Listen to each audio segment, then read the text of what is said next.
qui m'avait remise parce que ces prières-là, c'était écrit, je devais faire ça. Et c'est après ces prières que maman allait décéder et puis l'argent allait sortir. Je savais comment tout allait se dérouler. Alors je dors et puis quand je me réveille, je vois ma montre.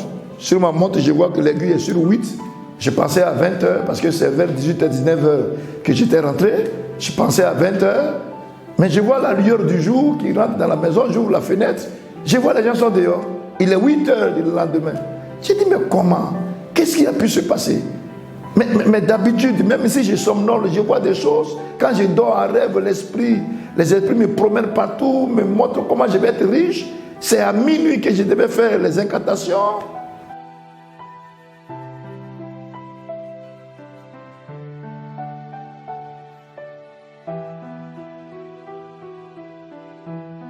Mais je n'ai pas fait. Qu'est-ce que je deviens? Mais là, je vais devenir fou. Et puis, la voix qui m'avait parlé, la veille, me dit, tu avais décidé de jeûner et prier. Il faut jeûner et prier, Dieu va te guérir. Alors là, j'avais un choix à faire. Maintenant, je me suis dit, écoutez, puisque je n'ai pas fait le sacrifice, et je pourrais que le fétiche me tue. Alors, donc, la voix qui m'a dit de jeûner, je vais voir ça là, comme ça, si vraiment ce Dieu-là existe, il pourra me protéger. Je suis sorti, j'ai dit à ma mère, je vais m'enfermer dans la maison pour jeûner et prier pour que Dieu me guérisse. Si on demande après moi qu'elle dise que je ne suis pas là, elle a dit, mais comment tu es là? Et puis je lui ai dit, tu n'es pas là.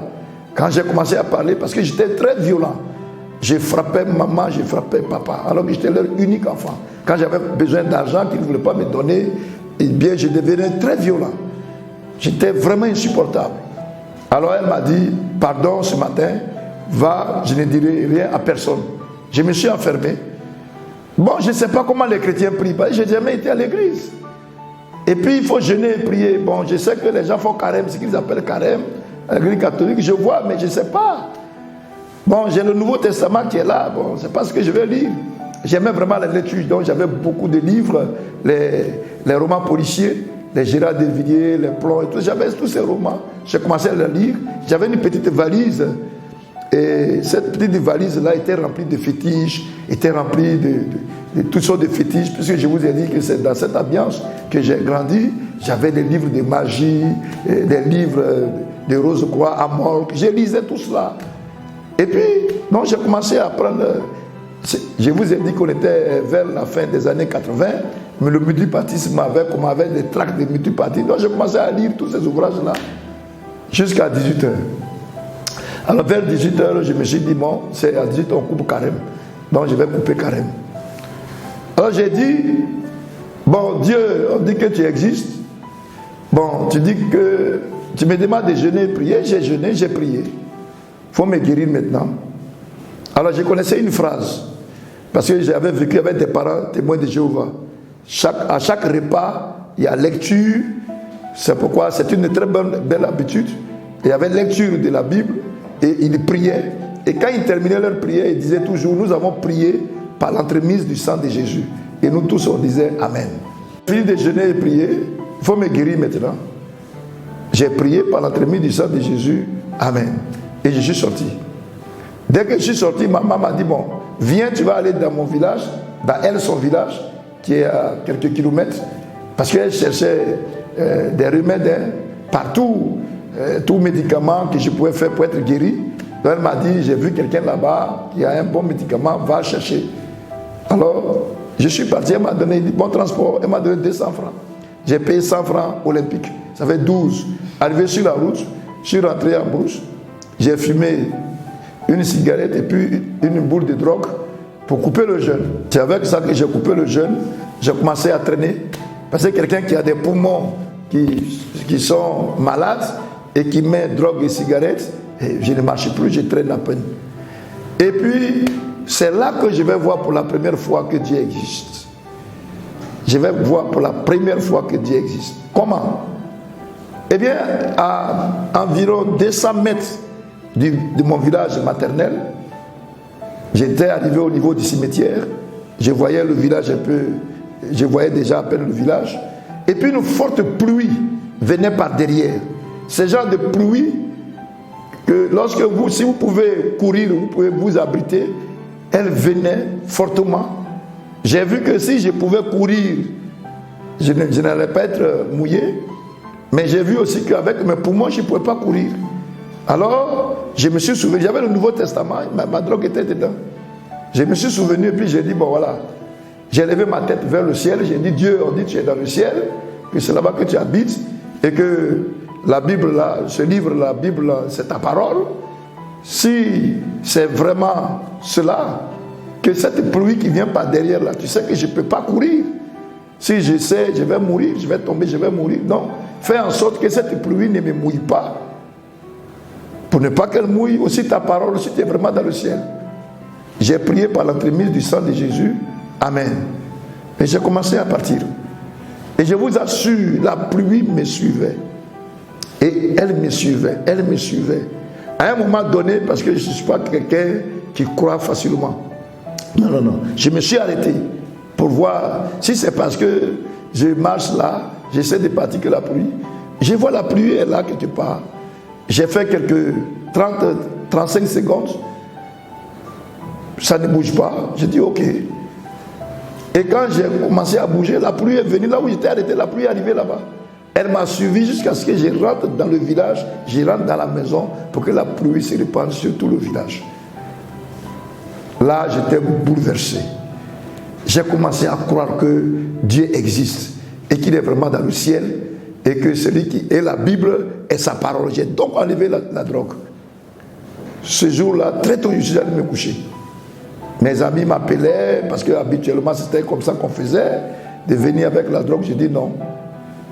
Et je suis allé, avant de me coucher, j'ai fumé la drogue, la cigarette, et puis j'ai pris le Nouveau Testament pour mettre ça sous l'oreiller. Et dès que je me suis couché, le dos sur le lit, comme ce que j'avais vu au Burkina, ici aussi, c'est comme on ouvre un écran. Et puis je vois, comme si je regardais sur un écran, la même voix qui m'a dit, demain il faut jeûner et prier là. Qui m'a dit, aujourd'hui tu as dit que tu allais jeûner et prier là. La même voix là m'a suivi au moins pendant 2 semaines. Elle a commencé à parler comme un journaliste qui décrit quelque chose. Et la voix décrivait ma vie. Ma vie, tout ce que j'avais oublié, tout ce que j'avais fait de mal, que j'avais oublié, tout ce dont je pouvais me souvenir, tout cela est passé sur le tableau.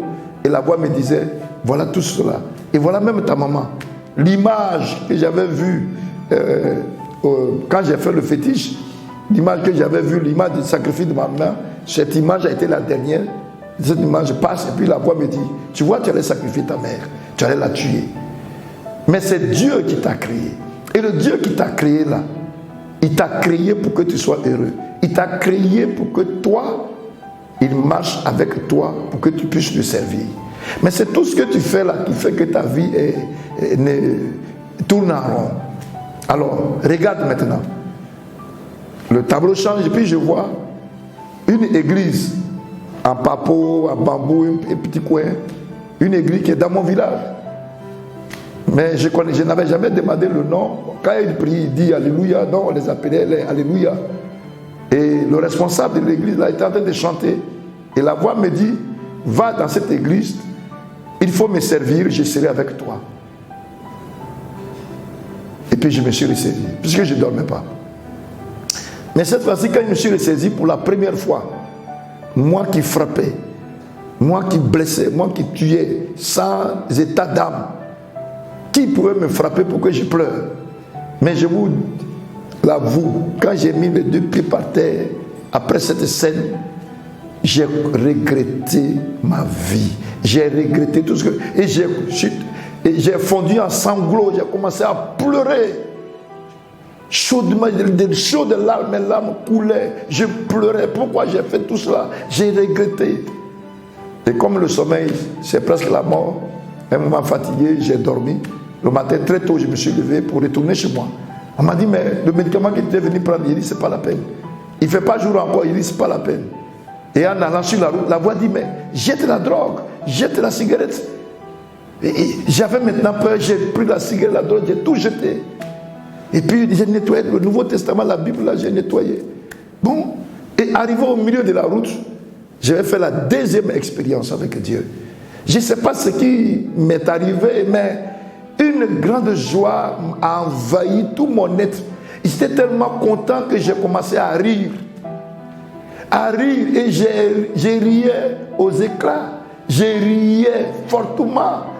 À un moment donné, j'ai ri jusqu'à ce que je me trouve par terre. Et j'avais honte de moi-même. J'ai dit, on dit Bible rend fou. Hein. C'est pas fou là.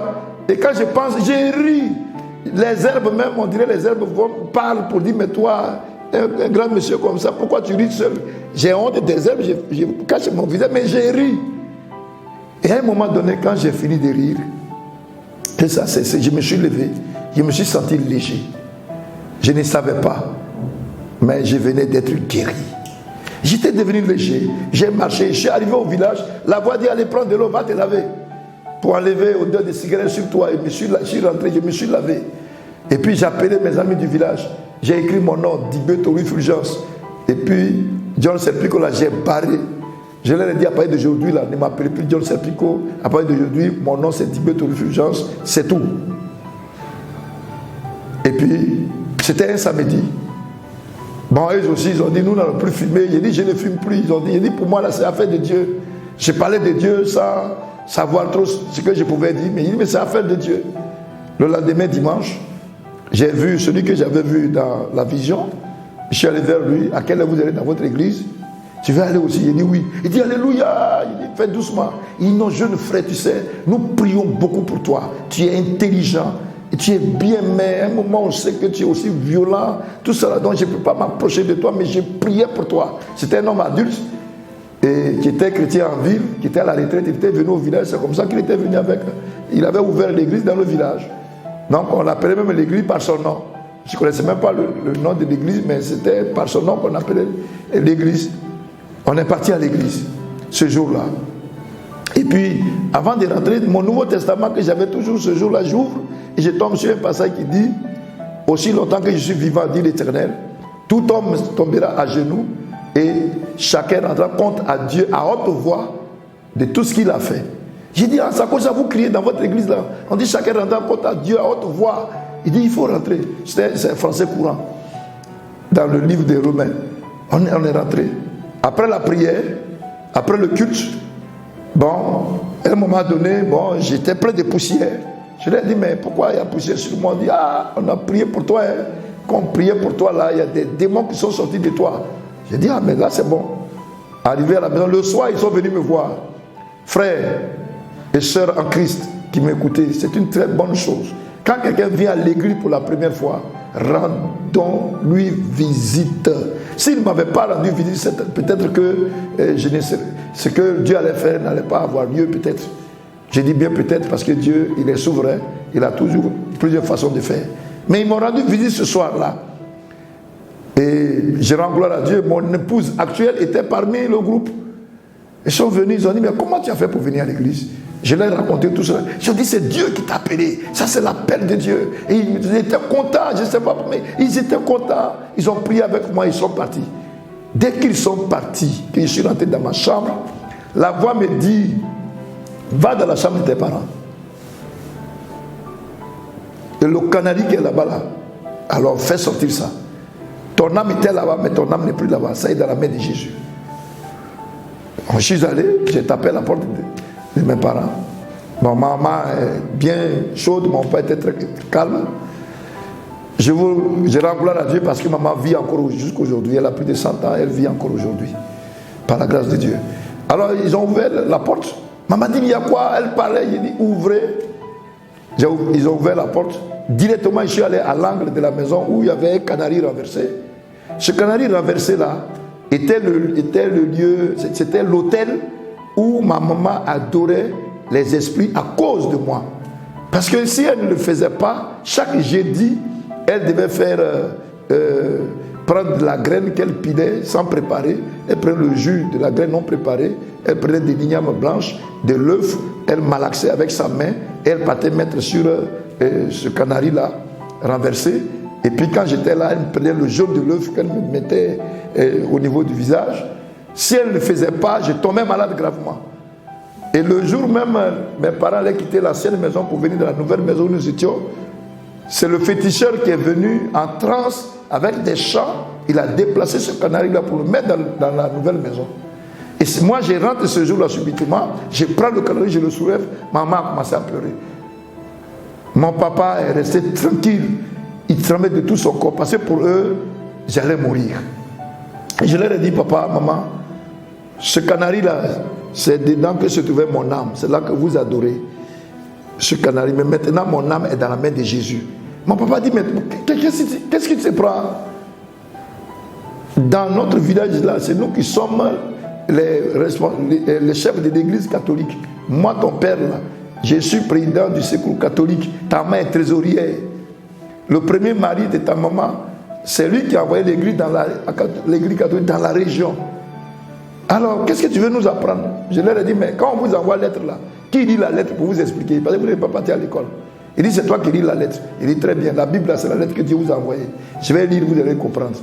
Mon âme n'est plus ici. Je suis sorti, je suis allé dans ma chambre. Et la voix me dit, ta petite valise là, avec tous ces livres, romans, tout ça là, ces fétiches là, prends tout. Tu vas aller tout détruire. Moi seul, j'ai pris, je suis allé sur la route. Et j'ai tout détruit.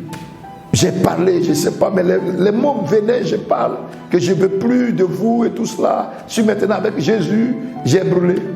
Et quand je revenais à la maison, bien-aimés frères et sœurs en Christ, vous qui n'êtes pas encore convertis, qui m'écoutez, j'ai fait une troisième expérience. J'avais l'impression, je peux dire comme ça, j'avais l'impression que je marchais dans l'espace. Je marchais dans l'espace. J'avais l'impression que mes pieds ne touchaient pas la terre. Après avoir tout détruit, quand j'ai retourné à la maison.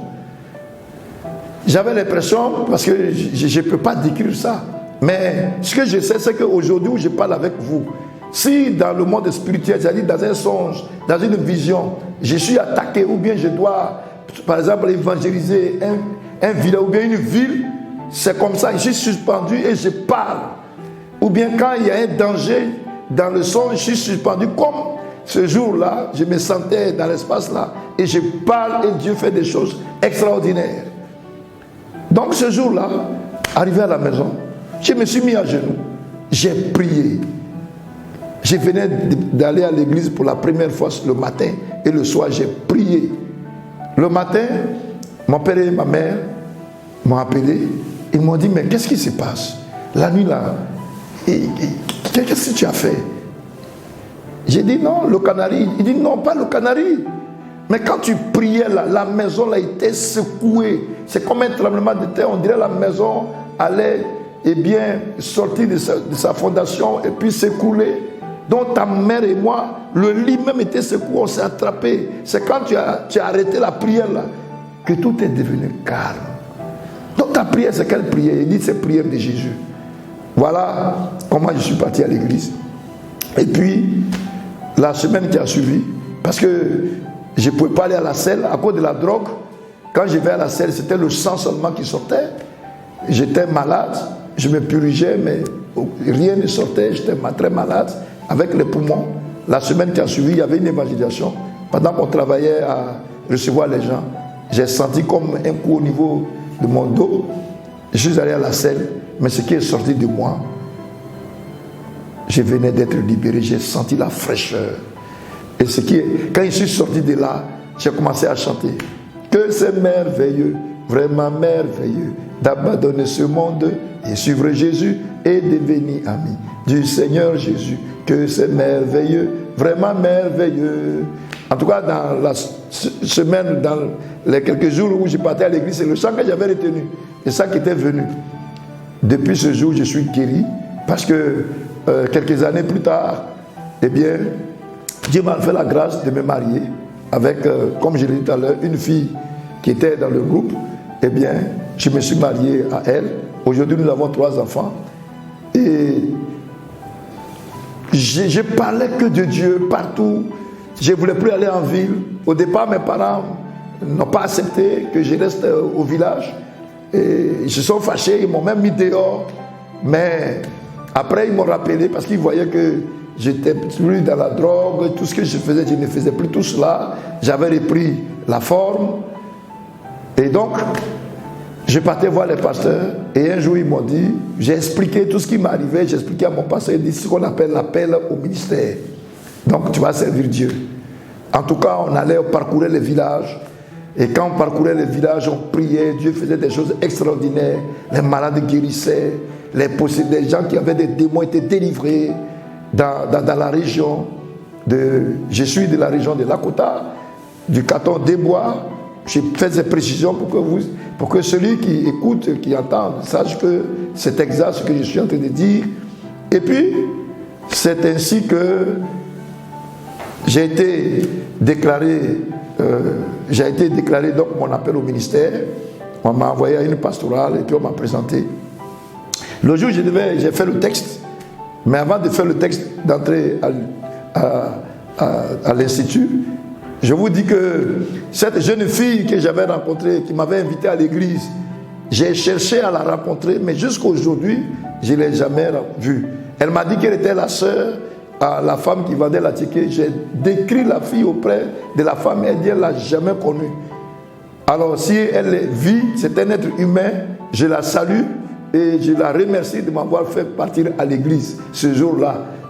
Peut-être que moi, c'est pas ce que je voulais, mais elle m'avait envoyé à Jésus-Christ. Maintenant, si c'est un ange, bon, à Dieu soit la gloire qui m'a fait venir l'ange, son ange pour m'envoyer dans l'église. Alors, je me rends compte qu'au village, l'église du village s'appelle Église Assemblée de Dieu. Et quand je suis venu plus tard à Abidjan, à Bobo, à Vocatier, et je suis allé à l'église Assemblée de Dieu. Quand j'ai rendu mon témoignage, parce que ce jour-là, le prédicateur, je n'ai pas entendu ce qu'il a, mais son témoignage, j'avais retenu le témoignage. Quand j'ai dit, c'est ici à l'église, ici. On me l'a même présenté, on dit, c'est l'ancien là qui avait prêché ce jour-là. Donc il se trouve que c'est dans l'église Assemblée de Dieu que la jeune fille m'a envoyé. Voilà comment je suis allé à l'église Assemblée de Dieu de Côte d'Ivoire. Et aujourd'hui, je suis pasteur à l'église Assemblée de Dieu. Donc avant de rentrer à l'église, dans leur institut, on fait un texte. Mais avant le texte écrit et oral, on fait des examens. On m'a demandé d'aller faire une radio des poumons, oxygénation pulmonaire. Quand j'ai fini de faire la radio, c'est là que le miracle que Jésus-Christ avait fait, le jour, le Saint-Esprit m'avait donné la joie, j'avais ri et puis je m'étais senti à l'aise là. C'est là que j'ai vu le résultat de ce miracle. Parce que la radio, quand j'ai envoyé ça au médecin, ils ont mis dessus transparence pulmonaire normale. Gloire à Jésus-Christ. Transparence pulmonaire normale. Quelqu'un qui avait des poumons perforés a une transparence pulmonaire normale. Voilà comment Jésus m'a guéri. Voilà comment il m'a délivré de l'alcool, de la drogue et bien de vices. Il a fait pour moi. J'ai fait trop de mal. Je ne méritais même pas d'être, de devenir chrétien. Encore moins un serviteur de Dieu. Mais comme la parole de Dieu le dit, la grâce de Dieu surabonde là où le péché abonde. Mais la même parole de Dieu dit, ce n'est pas pour cela qu'il faut abonder en péché, pour que la grâce de Dieu surabonde. Non, Dieu fait grâce. Et aujourd'hui, je suis épanoui, je suis heureux, marié, et Dieu nous a donné 3 enfants. Eh bien, le premier travaille, et la première et le deuxième travaillent, la dernière est en stage pratique.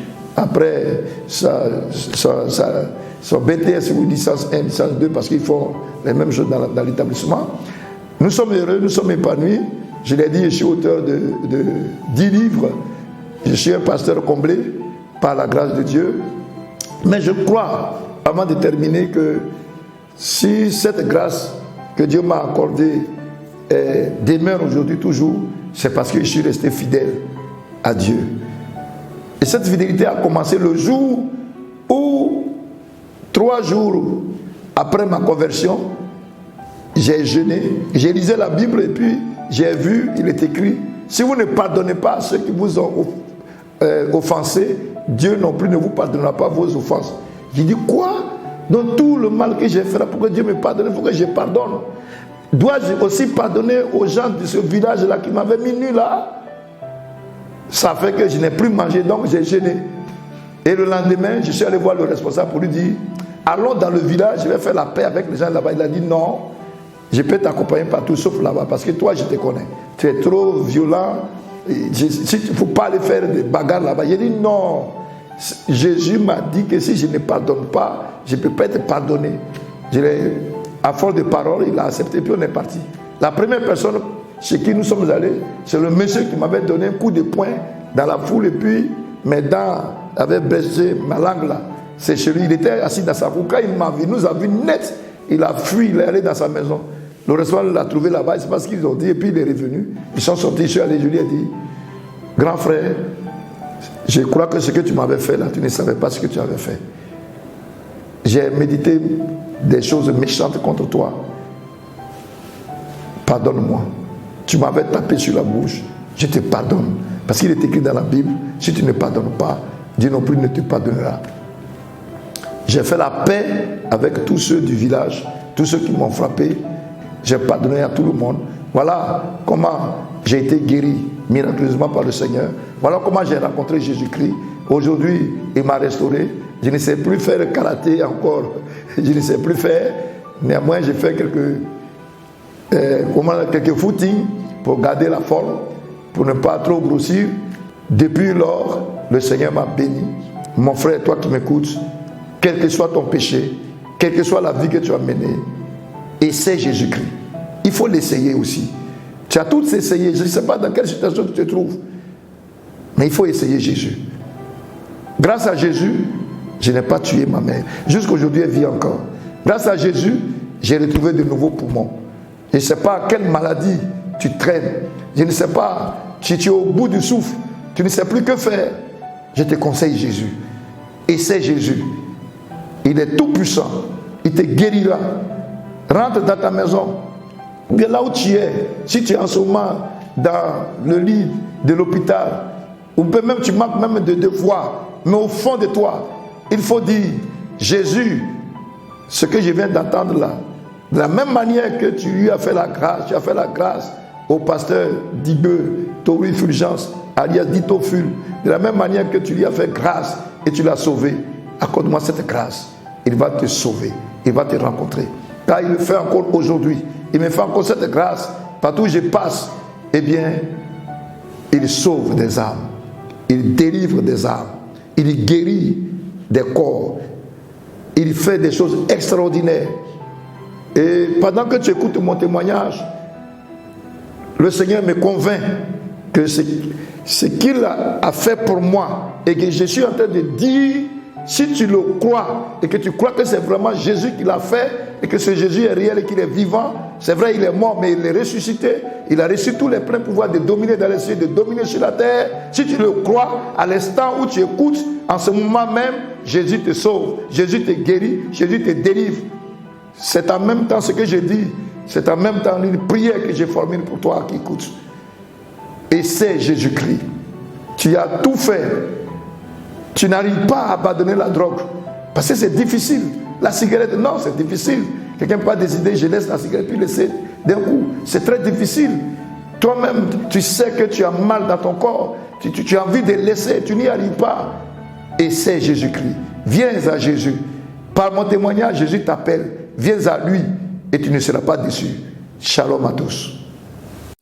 Nous espérons que vous avez été richement bénis par ce contenu. Pour rester connecté et recevoir toutes nos productions chrétiennes, nous vous invitons à vous abonner à nos pages YouTube et Facebook 1615 TV. Demeurez bénis.